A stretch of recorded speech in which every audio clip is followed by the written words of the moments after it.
I mean, Nicholas, remember last week, all got a bit shouty and I probably was a little bit rude. I apologise always whenever I get a little bit rude, but I do get a bit excited every now and then. So here's my calm voice, everyone, as I'm about to make exactly the same point, just in a calmer fashion.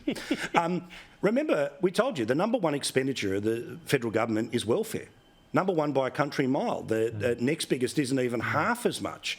So even if people turn around and the Greens get their want and we don't spend another dollar on defence, we're still in deficit because of the amount that's there in welfare spending. So let's imagine I give you stage 3, which I'm not going to give you, but where's the spending cut? Because as we talked about all the way through the election and all the months since, the government does this silly dance of pretending they're cutting, but what they're really doing is cutting things like road projects to Aston, good luck with that at a by-election, doing over regional areas like we've talked about before about the Rocky Road and all the rest of it, while adding on tens of billions of dollars of extra spending, which is all more on the credit card.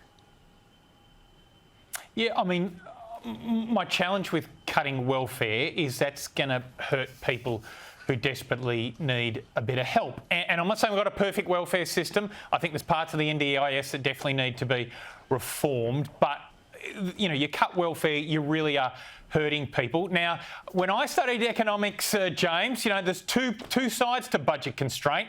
One is spending a bit less, and the other is not giving away tax cuts that aren't needed. And so those tax cuts are just going to drive the government more into debt. I mean, the government's going to have to borrow more, and that's going to create pressure for upward pressure on interest rates. So, and Pauline, you know, there's got to be two sides. There's got to be a balanced approach. And Pauline, when you talk about pressure, as I mentioned at the start of the show, the number of places to rent for $400 or less has halved over the past little while, and we're about to tip another 2 million people into the country in the next 10 years. Where are they going to live?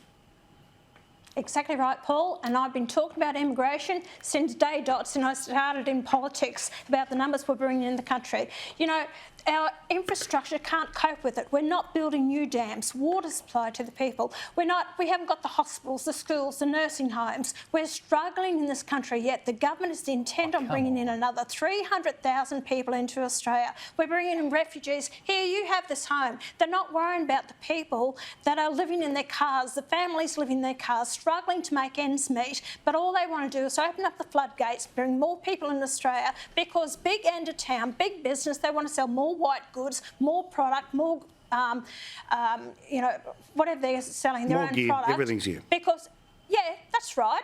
It's to prop up the big business at the end of town. And Barry Jones said years ago, in the 1991, I think it was about that time at a conference, he said, we brought people in the country not for the social economics of the country, but it was actually we brought them in purely for the vote. And this is what Labor does all the time. They don't bring people in here to help the economy. It's all about purely for the vote as well.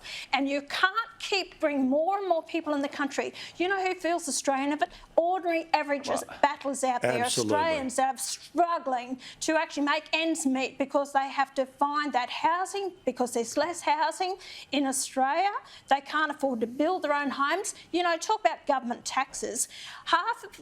About 40 to 45% of your cost of building a new home goes in government taxes. That's the problem in this country. We are overtaxed. Nicholas, you don't have a clue what you're talking about, because governments have to rein in their spending. They can't keep taxing. The only way they make money is to actually tax people more and more all the time, or rein in their spending. So that's two ways that you actually fix the economy. So what I'm saying is, I'm sorry, Pauline. I'm sorry, Pauline. Public servants in this country that are being paid by the taxpayer. You don't give $3.5 million overseas for the LGBTIQ+. You don't throw Australian taxpayers' dollars for this rubbish.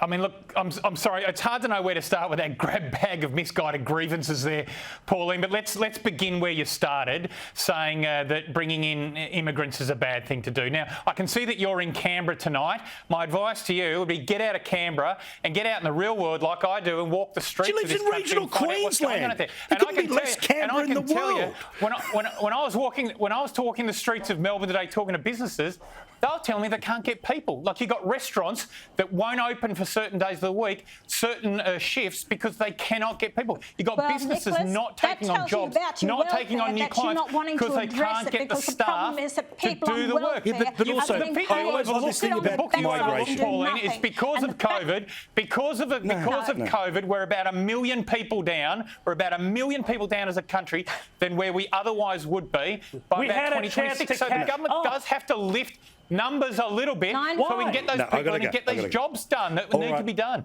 Everyone, off to your corners. Enjoy just a little bit of an ice off here.